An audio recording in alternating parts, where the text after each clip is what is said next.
This is the sort of picture that makes, I don't know, makes people weep. Why?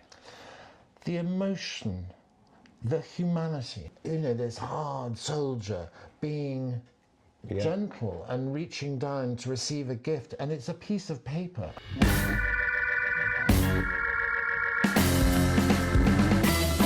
We're going somewhere really special today. We're going to Berlin and going to look at a series of your photographs of the Berlin Wall when it came down in 1989, when you were only 22 years old. These are amazing pictures. One of them nearly reduces me to tears every time I look at it. This is, for me, a kind of a trip down memory lane. I was 22. I just jumped on a plane with a friend and we got to Berlin. And imagine, it's freezing, it's winter, it's November, it's dark. There are kind of little fires everywhere for people to keep warm. People are drinking mulled wine. But there is a sense that something enormous is about to happen. Something on a world scale that hadn't. It's probably one of the biggest things in my lifetime. But it was just a palpable feel because no one actually knew what was going to happen. There was no official announcement, but my friend had said something's going to happen. So I pack an Olympus. Were you scared for your life at any stage? No. But I think the interesting thing is, as somebody who didn't necessarily know that my entire life was going to be taking photographs, I packed a camera and had to take pictures. You know, I could have gotten, lots of people were just partying. You know, I didn't have to document it, but I did. Yeah. The pictures we're going to look at are essentially 16 snapshots, shall we say, of Berlin when the week the wall came down, from me as a 22-year-old photographer, wannabe photographer, and they're very dark, they're very black, they're all square, and the collection is both sides of the wall, because the wall actually came down while I was there. So you've got it from the west, you've got it from the middle, and you've got it from the east. And you can see all 16 of them on our Hugo and Jones Instagram. So you, Cambridge, were there not after the news had broken. You were there before the news broke, before the first chip of... Yeah, because word went round in Berlin that something was happening, and my friend, the musician, calls me and says, you've got to get here, you've got to get here. And he didn't even really explain why, but we knew we had to get there. So before any chink in the wall had come, we got there. Did you see the first chip? Yeah, what you saw first, and there's actually a photograph of this, is they made a hole. They literally took a chisel and a hammer and they make a hole in the wall, and then somebody had done a graffiti of an eye around this eye, and then they started to kind of tack as though they were going to bring it, and then they brought bulldozers in, and so it moved very, very fast. What is very interesting is that all went up overnight, and it practically came down overnight. Yeah, and now you were there that night. If you go to Berlin now, it's hard to, there are bits of the wall still standing, but not many. Yeah. Which is, I'm genuinely touched that because you chose to do this, and in a sense you've highlighted a branch of my work that is sort of not very much looked at or discussed. But which is a mistake, by the way. Well, but it's interesting because also it's influenced by a different photographer, because everything we've talked about to date is influenced, to me, originally by David Bailey. Everything you want to talk about is now really influenced by Cartier-Bresson and the like. Yeah, so interesting. Yeah. Okay, so the Berlin Wall, for those younger listeners who may just think of it as a thing that people talk about. It was monumental. Unbelievable. And it symbolised the Cold War between East and West. Yeah, and at the end of the Second World War, Germany's divided up between Russia and France and America and Britain, and Berlin is sitting right in the middle.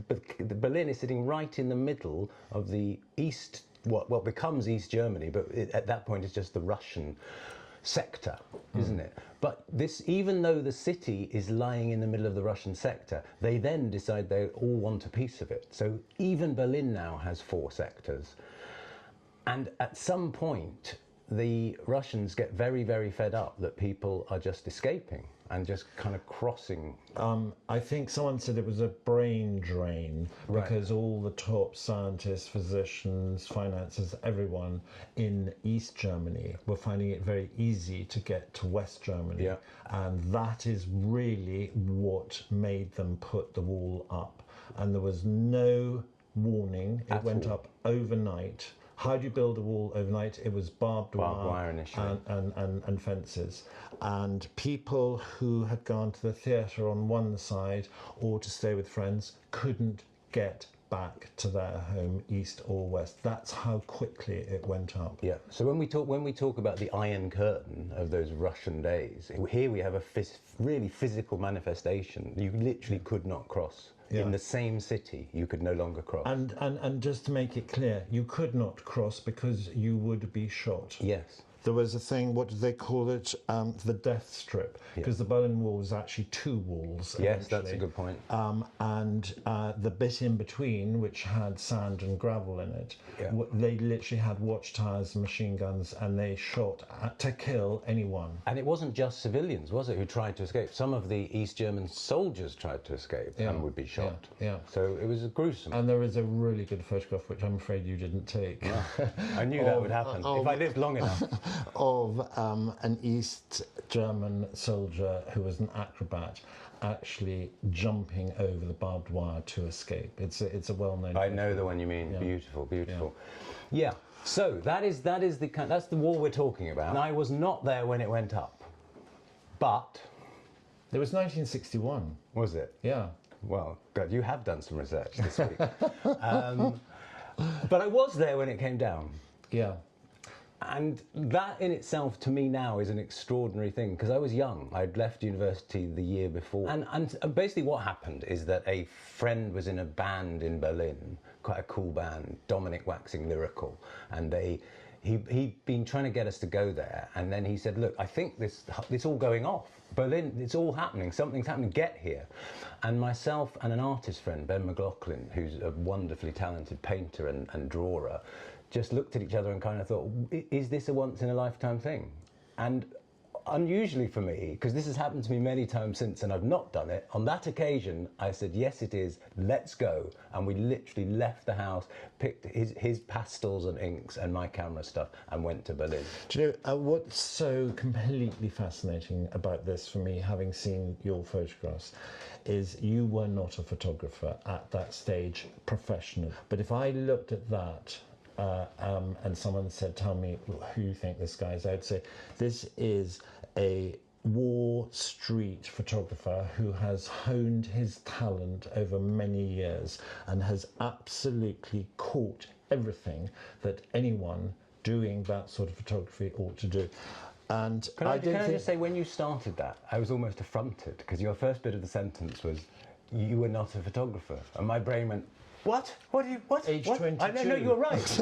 And then you moved on to be so kind and so flattering that you sort of almost brought me to tears. So you moved me in that one sentence. Yeah. No, so you obviously always have been a photographer. It's a gift, it's a talent. And what you did could be summed up by the work of Ouija, for the shock and the cold reality of some of your photographs.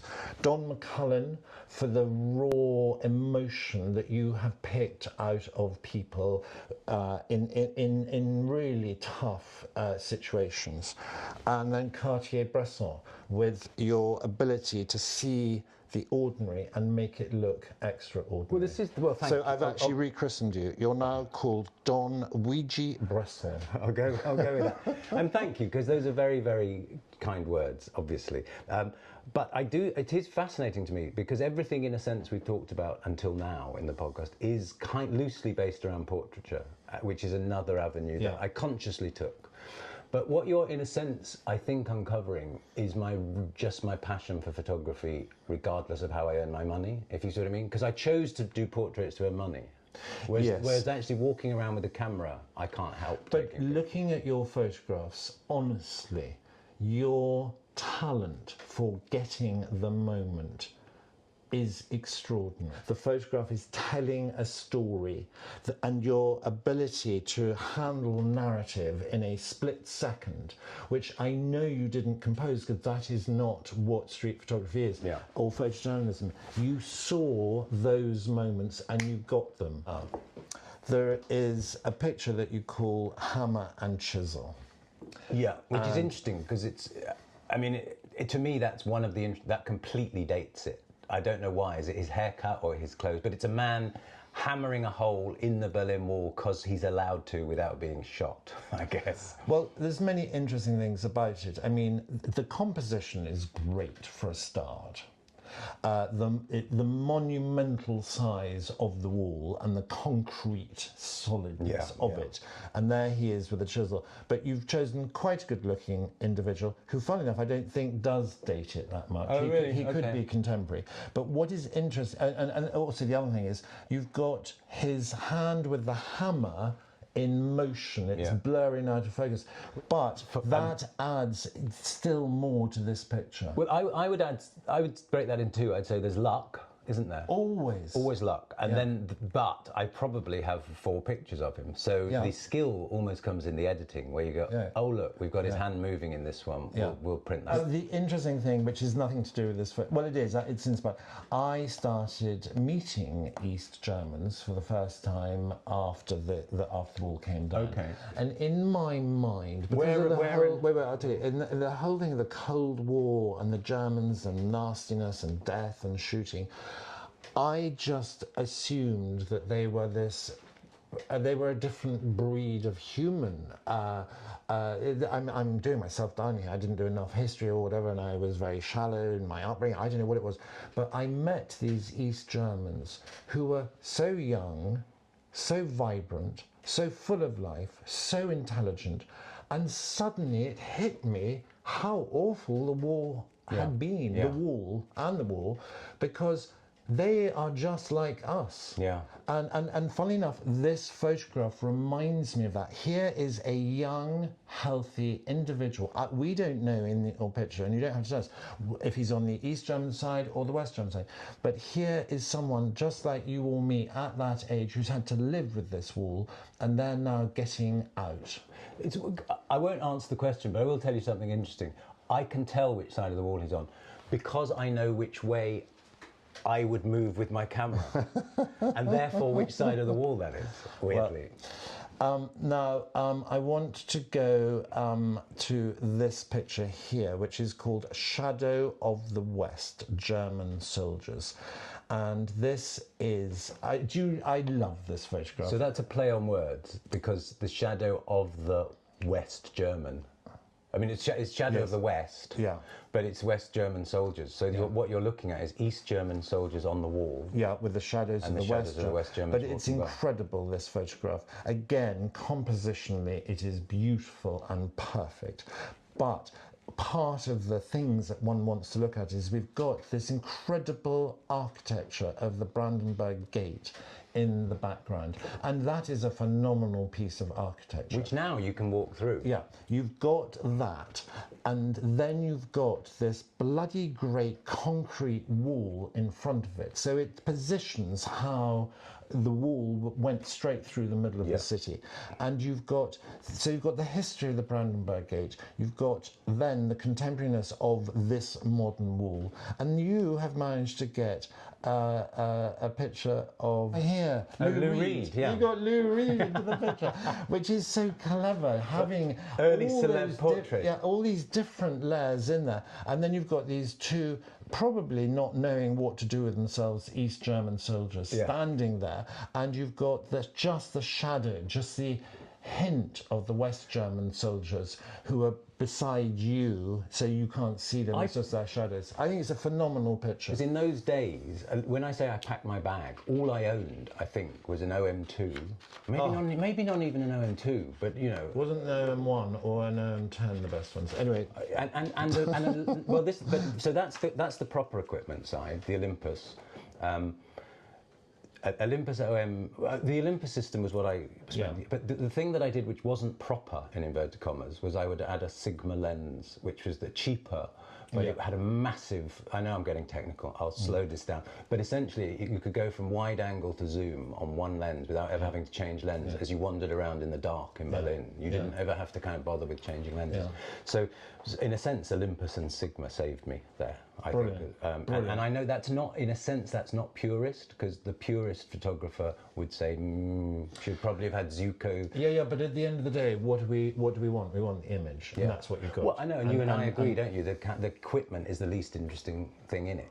you know, in a photograph. It's the eye. You also did this thing of getting a very important politician, an East German politician. Volker Ruh. That's his name, is Yeah. it? So this is the photograph that... But I didn't know that's what his name was. Yeah. I had. Do you know what I had to do? I never knew his name for 30 years. And then when I had an exhibition last year, I thought I'd better find out who this is. So I had to use Google image thing to feed that in and go, who is this man? You could see from the way other people behave to him. Yeah. And it's an instinctive thing as a photographer. Yeah, You think, exactly. He's somebody. I don't know who the hell he is. Yeah, we'll but, work that one out later. Yeah, we'll work that one out later. Yeah. And I have quite a lot of shots. But you see, it is an extraordinary photograph, especially when you know what's going on and who he is. Yeah. Because if it was part of a Netflix film, I mean, you got all these guys from Central Casting. Yeah. The guy behind him sort of fending people off. Absolutely, and Mr. Mean here. I'm armed, but I'm not going to tell you. He was the guy that I nearly said a word we're not allowed to say on air, but you know he Oversaw the reunification. But it was a bit of a mistake. You mean when they took down the wall? It was meant to just be, we're going to open the gates, but people misinterpreted that and thought we're going to get rid of the wall, and they knocked it down. Yeah. So basically, but what had happened? It's an important point. So I get on my plane. I go to Berlin, and we arrive, and the musician says you can sleep on this floor here, and I think, well, that's not what was advertised, but all right. And we start going. We walk around, and he says, I think the wall's going down any day now. Any day now. Now, what had happened is Austria had opened its border to Hungary, so East Germans were able to flee out that way. Right. So they decided the wall sort of had no purpose, and the Politburo had kind of agreed they would bring it down, but nobody quite knew when, and there was a press conference, and at the press conference some journalist said, when is this happening? And the guy had not been briefed, and he said, well, he's kind of looked at his notes and kind of went, as far as I know, it's now. And people literally heard this and started crossing, and the soldiers there was a moment when the soldiers had to decide whether, are we stopping this? Are we shooting people today, or are we not? Yeah. And that they didn't. And what you see in the photographs, I think, is not, it's more than the fact the wall's coming down. It's a huge psychological thing with because what you see in the photographs is East German soldiers being friendly to us, who 48 hours earlier would have shot us if we'd have gone that close to the wall. And do you understand why I love the one called Underground Train? I'm so glad you love that. I love that. Underground Train to East Berlin. Yeah. Because...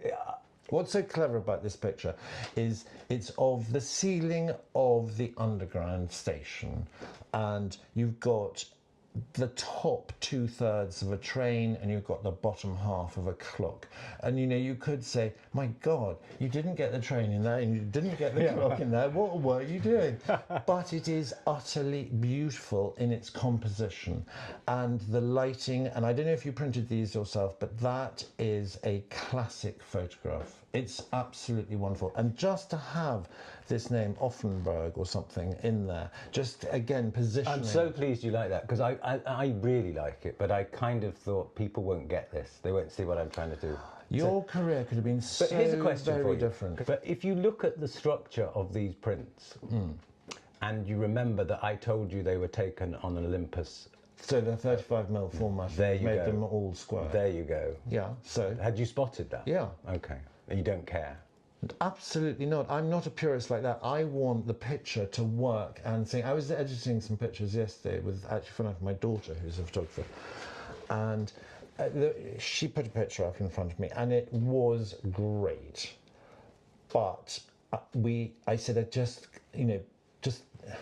it's very difficult editing with a member of your family in case you're just the annoying parent. But luckily, I asked her to glance at my pictures, and she glanced, and I would do the same, because it's really helpful. Yeah. And she knew there was something wrong with this picture, but she couldn't put her finger on it. This is when she's taken? Yes, and actually we just needed to lose a quarter of an inch off the bottom of this picture, and suddenly the whole thing was framed perfectly. I love that. The purist, the Cartier-Bresson, well, exactly, would say, oh no, you have to print the whole thing, and the only one frame. Actually, no. The artist is coming out. Well, and also because from the moment you raise your camera, you're cutting stuff out. You know. Yeah. So it's all an edit. Yeah. From the moment you point your camera in one direction, it's an edit. No, Then you choose which picture, and then you choose which bit to cut out in the darkroom, whatever. It's all editing, I think. I honestly think 90% of the work goes on after the picture's taken. You obviously have to take the right thing, but Yeah. a lot of the work goes on in the choices you make thereafter. So I'm now looking at a picture called A Gift in Front of Brandenburg Gate. And Do you know what it is? yes, I do. I know the story behind this picture, but no one else knows the story behind this picture. And this is the sort of picture that makes, I don't know, makes me weep. Why? The emotion, the humanity, Yeah. the tragedy of the situation that they have lived with for decades. It's a picture of a person handing a drawing up to a soldier on the wall who is leaning down to collect the picture. And the person is my friend Ben, the artist, yeah. and he's drawn this soldier. So the soldier stood there watching Ben do a charcoal drawing, It's and then Ben absolutely walks up to the wall and offers it to him, and he bends right over and reaches down to take this from Ben. And again, we've got this reference point to the Brandenburg Gate, the Berlin Wall, we've got all the graffiti, and we've got this, when I say simple, I mean this human being offering. And the connection the way between their hand is up, it's almost biblical. And then this, this hard soldier being gentle and reaching down to receive a gift, and it's a piece of paper. I mean, it's a beautiful drawing, we can see that, but it's just a piece of paper, and that's incredible. That humanity between East and West. I like that too, that Eastern, but no Lou Reed though. Just saying. It could be better. There's this one here, which is called After Ouija in homage. It is absolutely Ouija through and through and through. And I don't know how many people know who we're talking about. We've mentioned him before, but Ouija is a wonderful, talented. I mean, his subject matter is extraordinary, but he basically went to crime scenes in New York, I think. He was the original ambulance chaser, wasn't he? And what he did, and the police couldn't quite work out why he was always on site at these murder scenes, and he took these quite brutal shots of people lying in pools of blood, but often before the police got there. And it turns out what he was doing, he was tuning into the police radio, so he could hear where there was an incident, and he'd get there. But they were gruesome. And what we're looking at here in a photo I've called After Ouija is a man who appears to have come through the front of a windscreen of an Alfa Romeo next to the Berlin Wall. In fact, it's Ben, the painter. Oh, delete that bit. It is so awful that it's wonderful. Yeah. Does that make sense? I think Ben will forgive me for saying we might have had a drink or two. Yeah, well, that's so obvious. But just that picture hits you like a train. It really does. Hit him like a train. Yeah. And what I really want is people to go through the pictures themselves and see the backstreet East Berlin. This is not actually between the two walls. No, so this is now, so once they opened it, first thing I did was photograph soldiers being nice to us. Second thing I did was photograph people coming across from the East. And the third thing I did was to go to the East because now I could. And so there's quite a lot of me just slightly stunned in what had become quite a dilapidated East Berlin. So the grandeur of what was one of the great cities of the world had been slightly run down, and you could look at these apartments which apparently had, lots and lots of families in them. The paint was peeling off. It was grim, but there was something about, there was some beauty in the grimness. You have seen a shaft of light. There's not a lot in this picture, but it is so beautifully composed, constructed. Look at the lines, look at the light, look at the positioning, everything. You saw the ordinary and made it extraordinary. Well, I do love this one artistically because to me it feels like a painting. Almost. Yeah. I mean, even though it's in black and white. Who is that person we were talking about the other day with the staircase and the Andrei Kurtesh. It could be one of his. Nice, I'll take that. Good. Can we think of any top tips? Oh, yeah. I can think of one, which is if we combine two things we've said. We very early on in the podcast, we talked about photography being a kind of seizing of the moment, capturing of a moment in time. Yeah. And I think if you're anywhere where something is about, I mean, obviously the Berlin Wall coming down is a big deal, but it could be on the corner of your street that a building is about to be knocked down, or that something is changing in your locality, or you're somewhere abroad. And just remember that in a sense, you may be able to get art into it or you may not, but you are recording something for history if you just get your camera out. Absolutely. And funny enough, that is a top tip. If you're a young and aspiring photographer, well, you probably are already a photographer, just like Cambridge was a photographer at age 22. He just didn't know it was going to be his profession and his career. But go out and photograph what you want to photograph, not what you think the art directors or the magazine editors want. Just photograph what ticks, chimes, sings for you, and then you will see your own signature and style coming out in composition. And are you more of a landscape person? Are you more of an architectural person? Just shoot what really makes you feel good, and then you'll discover who you really are as a photographer. I love that. And it reminds me of a quote that I dug out earlier, which is, photography helps people to see. Yeah. Bernice Abbott. But then I came across another one, which I also like. The camera is an instrument that teaches people how to see without a camera. You use the camera in order to learn to look again. And in a sense, that's what I was doing in Berlin, I think. Yeah. But also, what is really important as a photographer, doesn't really matter what it's of, but it's very relevant to your photographs here. And it is a top tip, but it's a lesson that you have to learn, which is you have to learn how to tell a story. You have to have narrative in your photograph to keep it interesting, to make people ask why, how, when, whatever.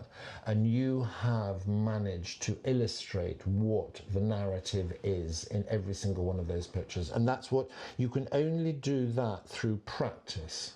I was once asked to put some top tips on the back of an ice cream. It was actually a Wall's ice cream wrapper. And I only remember two of them, but one of them was get closer. And the other is edit, edit, edit. Yeah. Don't just take pictures and keep them all, because that's insane. Yeah. So what I've learned, or what I've been told with street photography, is you find a location that works for you. This is why I don't think I'm any good at it, because you go and you find this location and there's a church and there's a shadow and there's a pavement and there's a fountain and there's a street lamp and it all looks wonderful and the light is shafting, and you sit there and you wait for your wonderful man in a Mac and a briefcase to walk through, and then you go click, click, click, click, click, click, click, and one frame is going to be beautiful. But that's not what your photography was about. Yours is pure street photography where you've seen it and taken it. But the tip is you can do it, you position yourself in the right place, and then you wait for the photograph to come to you. So my top tip, I think, is extrapolate, by which I mean, you know, when you're driving and you think you've got to sort of work out whether that car's going to swerve in front of you or whatever, you have to do a sort of hyper version of that. You have to think that person's walking down here and that car, and you don't do it consciously, but you instinctively work out when these different moving parts are going to come together at the moment you want them. But I mean, you could be in a rather beautiful landscape in the West Country, and everything is working for you, the clouds, the sunlight, the roll of the hill. But if you wait for that cow, or the butterfly, and all you need is the back end of it, it just adds everything to that picture. So it's kind of about having a peripheral vision. What's so interesting to me is in a sense, as you say, you're talking about a time before I was a professional photographer. I think in my head I wanted to be, but they kind of could have been collecting dust in my study.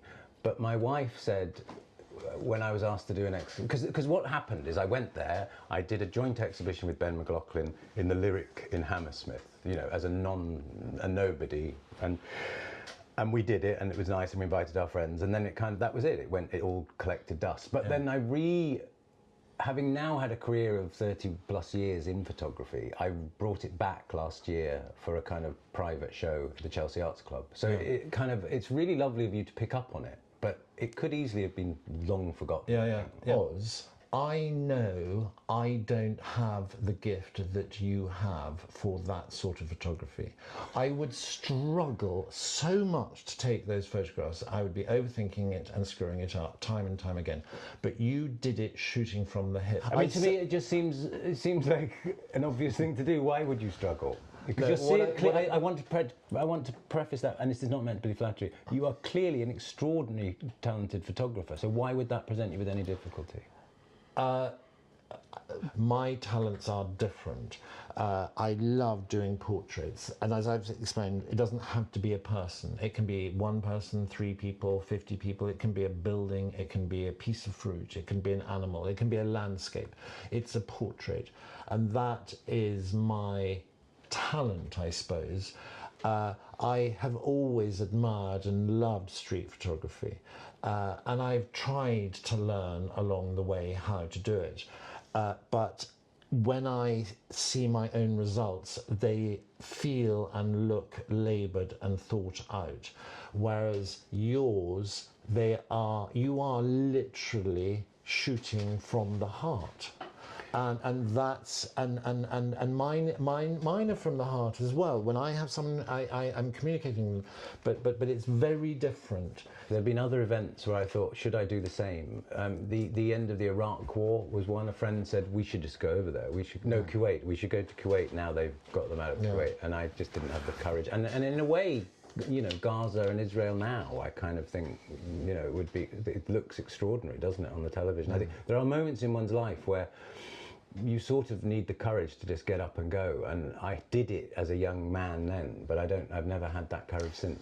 The power of photography is extraordinary, and that's really what this episode for me has been about. I'm really grateful to you because you've opened up my eyes to something that I forget, which is that I ended up taking pictures of musicians and actors and politicians as a sort of marketing decision. Like, that's where my money is. But I forget that I actually love photography already for photography's sake. And I felt I would be doing it even if I hadn't taken it on as a career. If you had brought this portfolio to me, I would have said that you were an ice cream professional photographer of many years' work.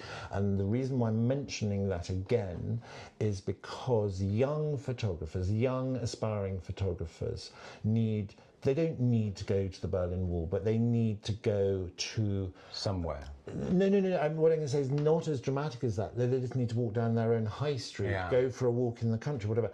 But photograph from the heart, naturally, from the hip.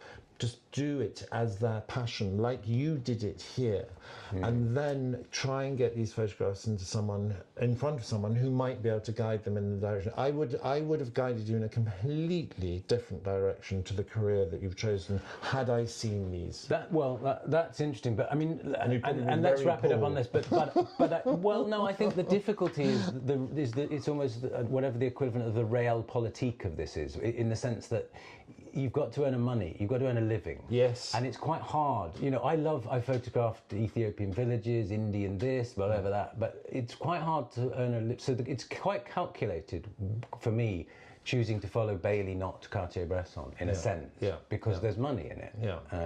But thank you for being so kind about them. No. Great talking to you, Hugo. And you. See you next week.